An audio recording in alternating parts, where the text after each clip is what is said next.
Bonsoir, merci de nous suivre sur Al24 News, la chaîne internationale algérienne. Merci de suivre notre émission Objectif Ciné, c'est une émission sur le cinéma, l'image et la télévision, l'audiovisuel, diffusée chaque samedi soir sur Al24 News. Et nous sommes à Oran, où se déroule la 13e édition du Festival international du film arabe d'Oran. Nous avons le plaisir d'accueillir le commissaire de ce festival, Abdelkader Jriou. Bonsoir Abdelkader. Bonsoir Faisal et merci pour le soutien, merci pour cette couverture extraordinaire pour le festival, donc merci beaucoup. Merci beaucoup Abdelkader Jriou, vous êtes également acteur, réalisateur, scénariste, vous avez beaucoup de casquettes, on en parlera durant l'émission. On commencera, Abdelkader, par parler de ce festival. C'est votre deuxième année. Exactement. À la tête du Festival d'Oran du film arabe qui, vous savez, a marqué, s'est arrêté pendant plusieurs années. Ça a eu de l'influence quand même sur la présence du festival dans l'agenda international du cinéma. Et là, vous êtes revenu, il y a une programmation artistique très équilibrée, des stars comme cette année, etc. Parlez-nous un peu de ce retour du festival et surtout de l'édition 2025. L'absence des festivals, ça affecte beaucoup. Ça affecte beaucoup. Et maintenant, il y a énormément de festivals, il y a une concurrence entre les festivals pour avoir les meilleurs cinéastes, les meilleurs invités, les meilleurs films.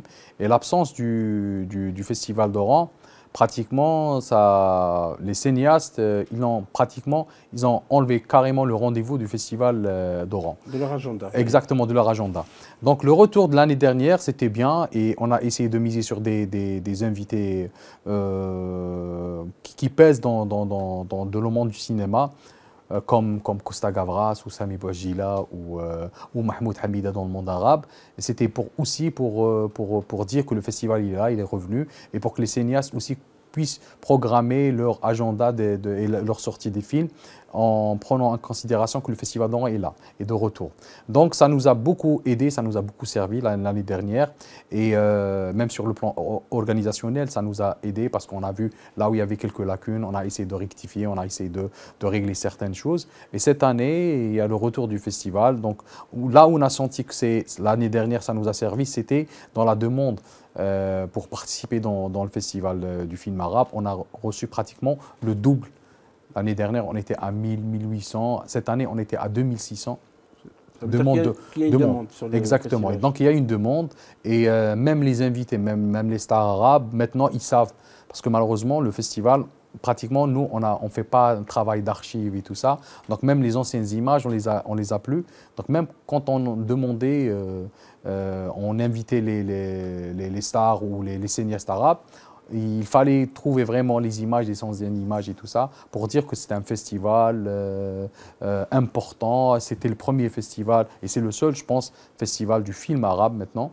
Et donc voilà, cette année, on a eu quand même des invités de marque, on a eu un jury extraordinaire, parce que pour moi, le jury, il est très important pour la crédibilité du festival, et aussi pour encourager les cinéastes pour venir et montrer leurs films et être dans la compétition. Absolument, jury long métrage présidé par la productrice Dora Bouchoucha, notamment avec Abbas Zahmani, le comédien algérien, franco-algérien, le réalisateur Lotfi Bouchouchi, Ali Al-Oumari pour le court-métrage, qui est une grande réalisatrice comédienne palestinienne. Donc, et Karim Sayed pour le documentaire comme président de jury. C'est un jeune documentariste algéro-suisse. L'année dernière, on avait Sami Bouajila comme président de jury des longs métrages. Et on avait aussi Sissako comme... il avait son film qui a fait le Festival de Berlin, il est venu pour le Festival d'Oran. Donc le président de jury, il est super important, le choix. Déjà, dans la préparation, la première chose, c'est le choix des jurys. Et surtout, le choix du président de jury. Donc cette année, c'était déjà dans l'affiche, on a voulu rendre hommage un peu à la femme dans le cinéma et tout ça, d'où les invités, il y avait beaucoup d'invités femmes dans la cérémonie d'ouverture. Et même dans la cérémonie d'ouverture, on a essayé de donner la parole à des femmes, et c'était même le thème, c'est parler du cinéma, parler de la femme dans le cinéma et l'apport de la femme dans le cinéma. Donc l'affiche, il y avait une femme dans l'affiche. Et on voulait que cette année, l'année dernière, il y avait un homme. Cette année, on voulait que le président de jury de la section long métrage soit une femme. Et on avait plusieurs noms. Et après, on s'est mis d'accord, moi et mon équipe, sur le profil de Dora Bouchoucha par rapport son expérience. Elle a fait énormément de jurys dans plusieurs festivals de renom. Donc c'était ça le choix de Dora Bouchoucha et aussi son attachement et son relation et son amour pour l'Algérie. Donc quand on a sollicité Dora, elle a dit directement oui. Et aussi par rapport à son apport aux cinéastes algériens, elle a aidé beaucoup de cinéastes algériens, notamment Karim Moussaoui, son dernier film L'Effacement, elle était dans la coproduction. Donc, et même cette année, je l'ai vu avec Salah Issad et tout ça. C'est ça aussi le festival. C'est créer ces rencontres et ces liens, ce réseautage. Ouais. Lors du festival Abdelkader, on a vu aussi des hommages. Ouais. Dont celui donné au réalisateur algérien Rachid Boucheleb. Bon, écoute, moi, Rachid Boucheleb, c'est un de mes cinéastes préférés. Au monde, hein, au monde. J'adore son cinéma, j'adore ses films. Et par exemple, moi, j'aime bien comment il montre le côté... souvent, on voit des films où moi, je ne me vois pas. Oui. Ça ne me représente pas. Ça ne représente pas... Ça représente une partie de l'Algérie. C'est tout. Majorité des cinéastes parlent juste de cette minorité ou cette partie de l'Algérie qui existe. On ne va pas dire que ça n'existe pas. Mais à un moment, c'est overdose. Quand je vois les films de Rachid Boucheleb, par exemple les films de la Révolution, les films Hors la loi ou Indigène, nous, on a une des plus grandes révolutions dans le monde, Faisal. Une révolution reconnue mondialement avec son organisation secrète, ses services secrets, son armée, sa troupe artistique, sa diplomatie. Et malheureusement, dans les films de révolution, on a réduit notre révolution à quelques moujahidines, bijillaba ou yaklouftma. Ça, c'est vraiment réducteur. Mais quand j'ai vu Hors la loi, ces personnages, ils étaient classes, ils étaient beaux. Et parce que nos martyrs et nos révolutionnaires, c'était des gens très, très classes, très instruits, superbes. C'est des intellectuels qui savaient comment s'infiltrer, comment être dans l'anonymat. Tout ça, c'est très beau. Et malheureusement, on n'a pas vu ça dans les films de révolution. C'est rare on voit des films comme ça. Et Rachid Boucheleb, son approche me représente. Je me vois dans ces personnages. Donc c'est un grand cinéaste. C'est le seul cinéaste arabe qui est 3 fois shortlisté aux Oscars. Aux Oscars, absolument. Donc pour moi, c'était... Et lui, c'est quelqu'un de très, très gentil, modeste, qui ne demande rien, qui vient, mais qui est au service de tout le monde. Il vient, il fait des masterclass, il est là pour le festival, il adore Oran. Sa maman, elle vit ici. Donc pour moi, c'est pas anormal que le festival d'Oran ne rende pas hommage à un cinéaste comme Rachid Boucheleb. C'est un film qui a été présenté au Festival de Cannes en 2010, qui a été attaqué. Bien sûr. Parce que Rachid Boucheleb a montré pour la première fois au cinéma de fiction comment les soldats français, avec les colons, ont tiré sur les foules lors des manifestations du 8 mai 1945. Exactement. Il était boycotté au Festival de Cannes. De Cannes et par la presse aussi. Exactement, exactement. Ils ont demandé, bon, c'est à lui de raconter ça, mais je pense que le seul cinéaste, c'est lui qui me l'a dit, le seul, c'était pas beaucoup à le soutenir. Hein. Costa Gavras l'a soutenu. Oui. Costa Gavras l'a soutenu. Donc voilà, donc c'est un grand cinéaste engagé. Et moi, c'est un honneur pour moi d'inviter déjà Rachid Boucheleb et lui rendre hommage. C'est presque un devoir pour moi. Il y avait aussi Nadia Djoundi, un hommage à Nadia Djoundi, l'actrice égyptienne. Nadia Djoundi, le public algérien est habitué au feuilleton turc, au feuilleton égyptien, au feuilleton syrien. Donc ça représente beaucoup de choses pour les Algériens.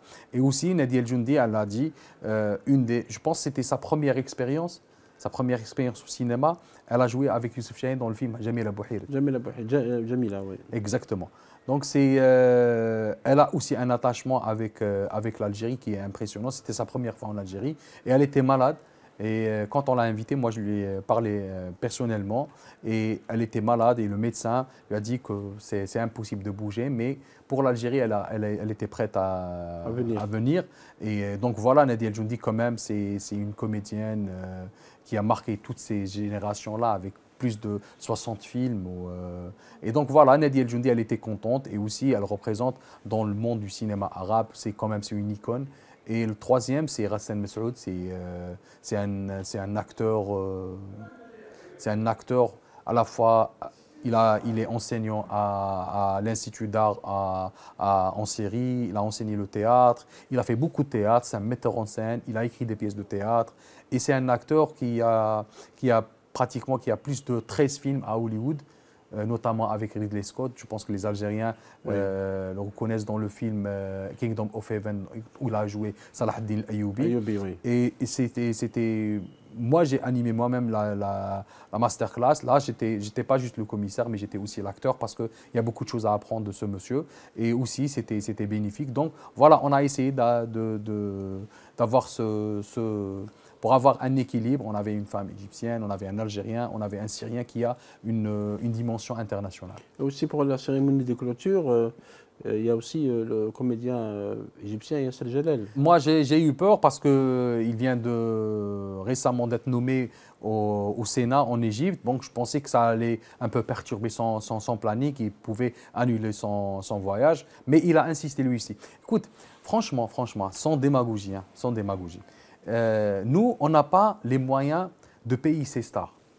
Donc, et on n'a pas un réseau à l'international. On n'a pas un réseau à l'international. Il faut constituer ce réseau. Exactement. Il y a des jeunes maintenant, tu sais, ces jeunes-là, c'est un jeune qui s'appelle Walid Hamish. C'est lui qui a un petit réseau avec ses propres moyens. Il se déplace et tout ça. On n'a pas un producteur qui travaille en Égypte, qui peut faire travailler ses acteurs ou ses actrices, là où il peut appeler, bon, voilà, vous venez en Algérie, ils viennent. Ou en Syrie, ou aux États-Unis. On n'a pas des producteurs ou des distributeurs qui peuvent influencer un peu la décision de ces stars. Donc, et on n'a pas les moyens de les payer aussi. Oui. Parce que les stars qui sont venues ici, ils sont venus gratuitement. Oui. Par contre, il y a d'autres festivals qui payent. Oui. Donc, tu vois. Nous, on n'a pas les moyens et on a un petit réseau. Oui. Donc, c'est l'histoire de l'Algérie qui ramène ces gens-là. Oui. C'est l'amour de l'Algérie. L'Algérie a une histoire importante et on doit la préserver, on doit la faire rayonner aussi. Donc, on doit raconter nos histoires et créer des lobbies, créer des réseaux pour servir les intérêts de nos cinéastes. Parce que ces gens-là, ils peuvent se retrouver un jour dans des jurys. Évidemment. Exactement. Donc il faut avoir des liens avec ces gens-là pour défendre. Vous savez très très bien, Faisal, que les jurys, c'est comme ça, c'est des relations, c'est un réseau, c'est des lobbies. Être dans la sélection, il faut appartenir à un réseau, tu vois. Oui, parce que le réseau est important et le festival aussi, quand il se tient régulièrement, d'ailleurs, c'est un moyen de constituer ce réseau. Exactement. Oui. Maintenant, par exemple, cette année, on a décalé le festival et ça a causé beaucoup de problèmes. Et ça a perturbé aussi même la liste des invités, oui. Y compris pour les Algériens, parce qu'ils sont en tournage, parce qu'il y a la saison de Ramadan qui bien sûr. Donc nous, la meilleure période, on a fait des réunions pour ça et on a parlé de ça et on a fait une lettre pour tous les commissaires. On a essayé de faire un calendrier et que ça doit être fixe. Oui. Ça ne doit pas changer. Ça ne doit pas changer ça chaque année. Ça ne doit pas changer. Oui. Parce que ça dépend aussi des calendriers des autres festivals. Absolument. Le festival, par exemple, peut se compléter aussi. Festival d'Oran du film méditerranéen, Festival d'Annaba du film méditerranéen, Festival d'Oran du film arabe, le nouveau festival de Timimoun, du court-métrage, Festival de Batna et le Festival d'Alger. Ça veut dire qu'il peut y avoir une complémentarité entre les festivals. Exactement. Y compris de la programmation artistique. Exactement. Écoute, je pense, et c'est la déclaration, c'est le témoignage de Rassan Messoud aussi. Il me dit que vous êtes un des rares pays qui a autant de festivals. Oui. Et quand on voit la cartographie des festivals, il y a, comme vous avez dit, il y a le festival de Annaba, qui est le festival du cinéma méditerranéen, Oran, le festival du film arabe, Timimoun, court-métrage africain, Alger, le festival du film engagé, et il y a maintenant Imdrasen, le festival d'Imdrasen. Donc c'est important, c'est excellent, c'est presque parfait. Oui. Avoir tout ce monde-là. Donc pratiquement, on n'exclut personne. La Méditerranée, elle est là. L'Afrique, elle est là. Le monde arabe, il est là. L'Europe aussi. L'Europe aussi. Donc, au théâtre, il y a le festival du théâtre avec l'expression Temazir. C'est excellent. Il y a le festival de Adra du théâtre. Donc, entre théâtre et cinéma, festival de Bjaï international, oui. Les rencontres cinématographiques. Donc, pratiquement, on n'exclut personne. Oui. Tout le monde est là. Donc, si avec tous ces festivals, on ne crée pas un réseau international important, ça veut dire qu'on a échoué dans notre mission. Parce que le cinéma, c'est également le réseautage et vous le savez, le networking, etc. Maintenant, je viens à Kader Abdelkader Jriou, le comédien. Oui. Et je sais que vous avez un projet de film, Rain Man. Oui. Ce n'est pas Rain Man, hein. Mais Railman, l'homme du rail. Parlez-nous un peu de ce projet. Ben, c'est un projet, c'est une idée qui a plus de 10 ans, 12 ans. On a parlé de ce film avec beaucoup d'amis. Moi, il y a un artiste qui s'appelle Ahmed Zarghi. Pour moi, c'est un des pionniers de la musique rail. Et lui, il refusait tout ce Star System. Pratiquement, il n'avait pas une carte des droits d'auteur. Et pratiquement, c'est un chanteur qui est resté dans l'anonymat. Moi, je voulais, et tous les grands chanteurs du rail, ils ont pris ses chansons et personne n'a parlé de lui. Et j'ai trouvé que sa musique, elle est extraordinaire. Je pense que la formule, la musique rail moderne, c'est Zarghi. Donc il était à Oran, Abel-Abbas. Donc on s'est inspiré de ce personnage. Il va y avoir beaucoup de musique. Et moi, à cette période-là, les années 70, l'Algérie des années 70, elle était importante. Donc il y avait le début de tissu industriel, il y avait beaucoup de culture, il y avait beaucoup d'hommes de culture qui sont venus. Et il y avait aussi la naissance de la musique rail, qui était pour moi, c'était une musique qui refusait d'être occidentale. Parce que juste après l'indépendance, il y avait beaucoup de groupes de musique qui jouaient un peu la musique occidentale. Donc le rail, il est venu pour dire que nous, on a notre musique, on a notre identité aussi. Donc avec des instruments modernes, ils ont créé une expression artistique qui est propre à l'Algérie. Oui. Donc moi, j'ai trouvé que toute cette matière, on peut créer une belle sauce pour faire un bon scénario, pour faire une belle fiction. Donc je pense que ça va être bon. Le scénario, c'est écrit par Faisal Blidi, c'est un comédien de théâtre. Il a fait l'école de cinéma de Bruxelles. Et aussi le scénario de Karim Moussaoui. Donc ils ont coécrit ensemble. On a fait plusieurs versions. On a fait lire le scénario à plusieurs amis, cinéastes. Donc on a pris les remarques de chacun, on les a pris en considération. On a fait un casting, donc il y a beaucoup d'acteurs. Et le tournage, je pense qu'il sera début décembre, on va commencer dans le film. Décembre 2025. Réalisé par Abdelkrim Moussaoui. Le rail, vous l'avez évoqué, est inscrit dorénavant sur la liste représentative du patrimoine immatériel culturel de l'humanité de l'UNESCO. Donc le rail est bel et bien une musique algérienne. Exactement. Mais exactement, personne n'en doutera. Exactement. J'ai un autre film, je pars bientôt en Thaïlande pour un autre long métrage avec Jean-Marc Mineo, producteur Zakaria Ramadan. C'est un film aussi destiné. Oui, exactement. Moi, je ne veux pas juste faire des films pour aller juste participer dans les festivals et tout ça. Pour moi, je l'ai toujours dit, pour moi, le cinéma, c'est l'art populaire par excellence. Et si on veut réconcilier le public avec les salles, il faut des films d'action, il faut des romances, il faut des road movies, des comédies romantiques. C'est ce genre de film. Tous les genres. Exactement. C'est ce genre de film qui peut réconcilier le public avec les salles. Je peux produire pour tous les publics, et je pense que votre début du cinéma, c'était avec Saad Ould Khalifa. Exactement. Le film Zabana. Non, moi, ma première participation dans un film, c'était avec le grand cinéaste Moussa Haddad. Moussa Haddad, bien sûr. Vous avez joué dans quel film? Exactement, Haraga Blues.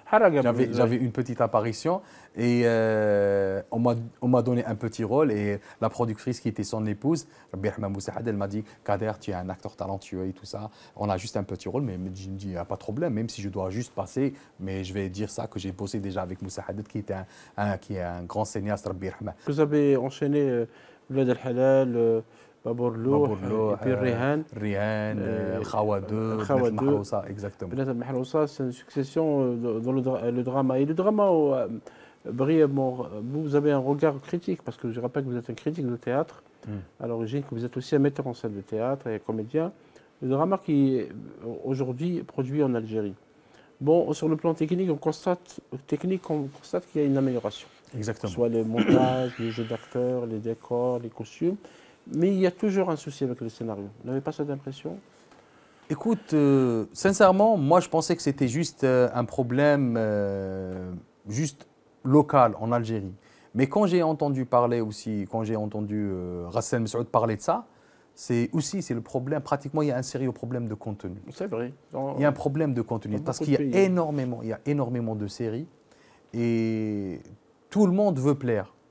Et parfois, nous, on ne fait pas l'œuvre artistique, elle est faite pas juste pour plaire au public. C'est vrai qu'on doit séduire le public, mais aussi on a un contenu et il faut de la profondeur, il faut de la réflexion aussi.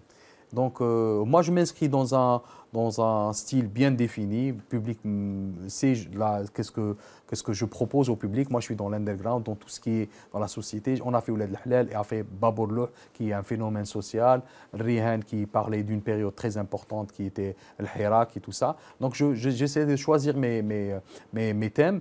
Mais après, pratiquement, il y a une overdose de tout ce qui est drogue, machin et tout ça. Oui, la drogue, exactement, drames sociaux, oui. Drames sociaux, violence et tout ça. C'est une overdose. Une overdose. Je pense qu'il faut maintenant, il faut un nouveau souffle. Il faut des scénaristes. Mais le scénariste, c'est un sérieux problème. Hein. Le scénario, c'est un sérieux problème. C'est une création. Oui. C'est une création. Et après, maintenant, ce qui est bien, par contre, ce qui est bien, parce qu'on doit parler aussi des choses bien, c'est que on parle de l'industrie, créer une industrie cinéma. Moi, je pense que c'est très difficile d'avoir une industrie cinéma.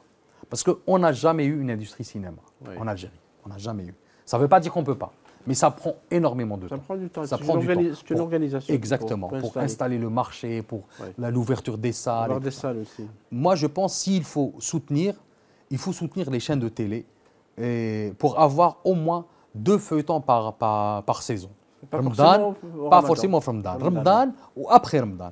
Oui. Donc, je pense qu'il faut soutenir les chaînes de télé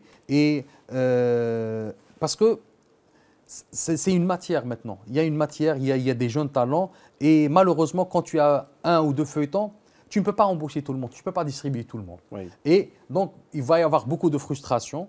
Et je pense qu'il faut aider ces jeunes-là, si on peut aider la télévision, ces jeunes-là peuvent devenir des têtes d'affiche, qui peuvent remplir les salles après. Avec le temps, bien sûr. Donc il faut un projet qui marche ensemble. Oui. Bon, voilà, il y a quand même une industrie qui s'installe timidement, mais qui commence à s'installer. Oui. Les feuilletons, maintenant, tout le monde regarde les feuilletons algériens. Et on a beaucoup de feuilletons quand même. On a beaucoup de feuilletons.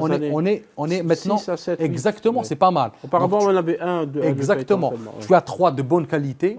3 de bonne qualité. 3 de qualité un peu moyenne, mais 3 de bonne qualité. Donc, il y a quand même une industrie qui s'installe. Si on peut déjà aider cette industrie qui commence à avoir ses fruits. À émerger, oui. Ben oui. Moi, c'est grâce à la télé. Si on est maintenant là, si on a un public, si on a une popularité maintenant, c'est grâce à la télé. Oui. Donc, après, on va utiliser cette notoriété qu'on a eue grâce à la télé, on peut l'utiliser pour remplir les salles cinéma. C'est comme ça. Et on peut l'utiliser même pour remplir les théâtres. Oui, bien sûr. Donc c'est comme ça. On va créer des têtes d'affiche. Mais il faut soutenir les chaînes de télé et avoir un programme qui marche ensemble. Tout doit marcher ensemble. On doit faire un projet ensemble. Bon, voilà. Dans 5 ans, c'est quoi nos objectifs? Dans 2 ans, c'est quoi nos objectifs? En une année, et dans 10 ans, dans 20 ans, c'est comme ça. Moi, je pense que c'est ça, avec l'ouverture des salles. Et il faut parler des chiffres. Il faut ramener ceux qui ont les salles cinéma maintenant. On a 13 salles opérationnelles en Algérie. Je pense qu'on a pas 13. Plus.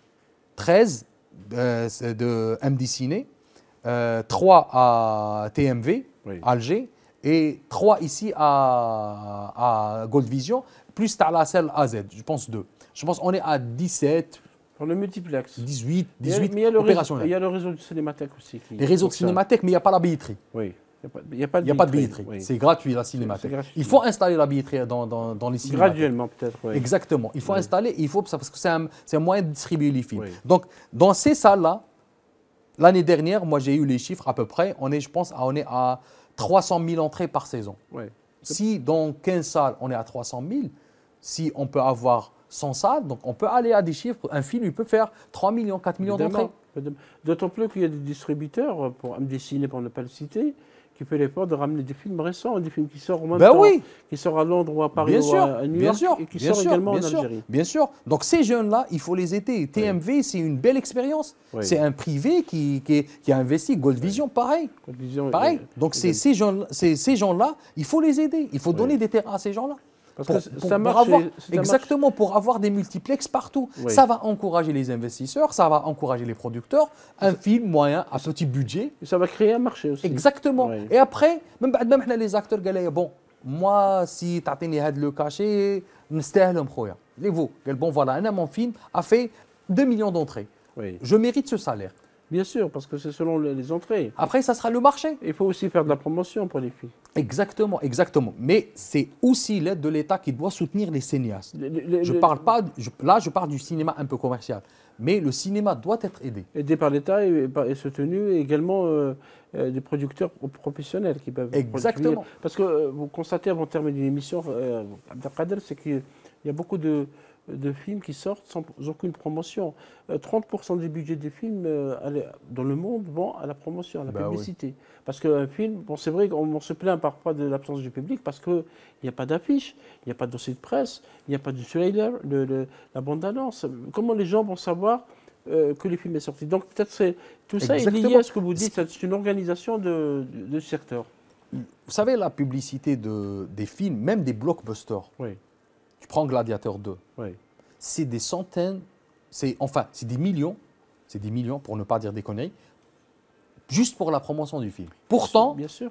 Tu as les plus grandes stars, hein. Tu as Denzel Washington, tu dis, bon, on n'a même pas besoin de publicité parce que j'ai une tête d'affiche. Mais il faut une publicité, c'est une publicité de malade sur les réseaux. C'est la promotion. Hein. Exactement. Oui. Parfois, les cinéastes, les producteurs, arrivent à peine à joindre les deux bouts. C'est très difficile. Donc, généralement, ils galèrent dans la post-production et tout ça. Donc, quand il y a la sortie du film, pratiquement, il n'y a rien. C'est une question de budget. De budget et d'organisation aussi. Exactement. De compétence. De vision aussi. Et de compétence. Compétence. La compétence, ça se paye, Faisal. Oui, ça se paye. Mais donc,